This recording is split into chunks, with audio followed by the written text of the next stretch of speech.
এখন বেশ অনেক দিন করে চায়নাতে থাকা হচ্ছে এবং আপনারা চায়নার লাইফ সম্পর্কে অনেক কিছু জানতে চান। তো একদম চায়নার বেসিক লাইফ সম্পর্কে যদি জানতে চান, আপনাদেরকে আমি আজকে নিয়ে আসছি চায়নার একটা কাঁচা বাজারে। তো অনেকে যারা চায়নাতে আসেন, একবার দুইবার আসছেন, যারা দীর্ঘদিন চায়নাতে থাকেন না, তারা জানেন না চায়না কাঁচা বাজারগুলোতে কিন্তু জিনিসপত্রের দাম খুবই সস্তা। আসেন দেখি কী কী পাওয়া যায় এবং কীরকম প্রাইস। আসেন দেখেন, এখানে সব কিছু দেওয়া আছে, দেখেন সব কিছু প্রাইস দেওয়া আছে।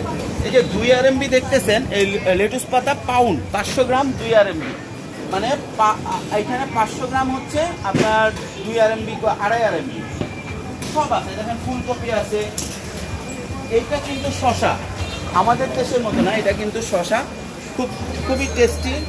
আলু সব আছে, ফল আছে এই পাশে, ওই পাশে ফলের মাঝে এই দেখেন তরমুজ আছে, সব আছে, মোটামুটি সব আছে। কাছে আসে মাশরুম। আচ্ছা, ইন্টারেস্টিং একটা জিনিস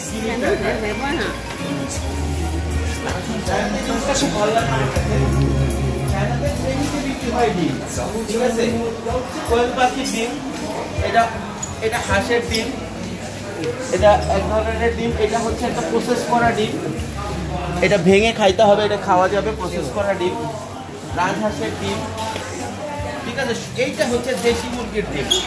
দেখেন অনেকে বলে দেশি মুরগির ডিম খালি দেশে বাজে না, এটা হচ্ছে চায়না দেশি মুরগির ডিম। আর এই সাইডে হচ্ছে আপনার মিট আইটেম, যদিও এটা আমাদের জন্য সম্পূর্ণরূপে নিষিদ্ধ, মুসলিমদের জন্য আলাদা মিট মার্কেট আছে, এইখান থেকে কেনা হয় না, ঠিক আছে। এ দেখেন কচুরমুখী, কুমড়ো, এগুলো তো সব কমন জিনিস, আলু,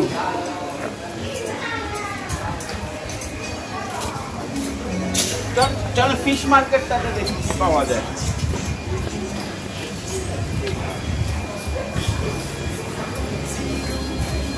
这3两，在我这儿1斤7两个火点斤。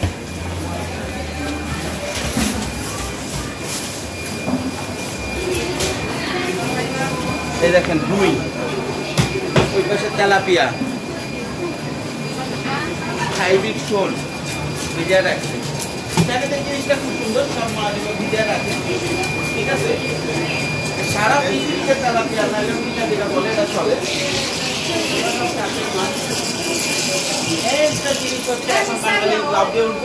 এই জিনিসের মতোই এটা হচ্ছে ব্যাংক বিক্রি হয় এবং খুব চায়নার সব মার্কেটে ব্যাংক পাওয়া যায়।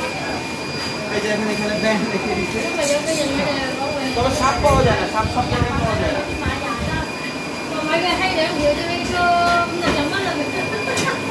সাপ কিন্তু সব জায়গায় পাওয়া যায় না, এটার কারণ হচ্ছে চায়নাতে অনেকেই সাপ খায়, এটা সত্য কথা, কিন্তু সাপটা আসলে ডেঞ্জারাস হিসাবে পরিচিত, বিপজ্জনক দেখে সব জায়গায় পাওয়া যায় না। কিন্তু ব্যাংক মোটামুটি সব মার্কেটে পাওয়া যায়, যে কোনো বড় কাঁচা বাজারে আপনি ব্যাংক পেয়ে যাবেন, ঠিক আছে। সবজির কোনো অভাব নাই, বিশাল মার্কেট। একটা আইডিয়া দেওয়ার আপনাদেরকে চেষ্টা করলাম, সবজির দাম বাংলাদেশ থেকে আপনার ধরেন 1.5 গুণ বেশি। বাংলাদেশ থেকে এখন বিষয়টা হচ্ছে সবজির দাম বাংলাদেশ থেকে কিছু সেম, কিছু আছে সেম, আর কিছু আছে 1.5 গুণ দাম বেশি, 1.5 গুণ থেকে 2 গুণ। এখন অনেকে বলবে তাহলে ভাই চায়না তো এক্সপেন্সিভ হলো, কিন্তু চায়নার টাকার মান কিন্তু বাংলাদেশ থেকে 17 গুণ বেশি। সেই হিসাব করলে আবার প্রাইস কিন্তু খুবই কম। এইখানে বাংলাদেশ থেকে জিনিসটা আরেকটা ফ্যাক্ট হচ্ছে সব ফ্রেশ, সব কিছু ফ্রেশ পাওয়া যায়। কোনো কিছু যদি খারাপ আসে তাহলে তাকে পানিশমেন্ট দেওয়া হয়, খুব স্ট্রং পানিশমেন্ট দেওয়া হয়। তো আপনাদেরকে দেখালাম, যেহেতু আপনারা দেখতে চান এরকম একটা জায়গা, এবং এটা একদম শহরের কাছাকাছি মার্কেট, একদম গ্রামের মার্কেটগুলো আরও বাংলাদেশি মার্কেটের সাথে মিলে যায়, একদম মাটিতে বসে বিক্রি করে। আমি যদি সুযোগ পাই সেটাও দেখাবো। পুঁজিকমের সাথে থাকুন। Thank you.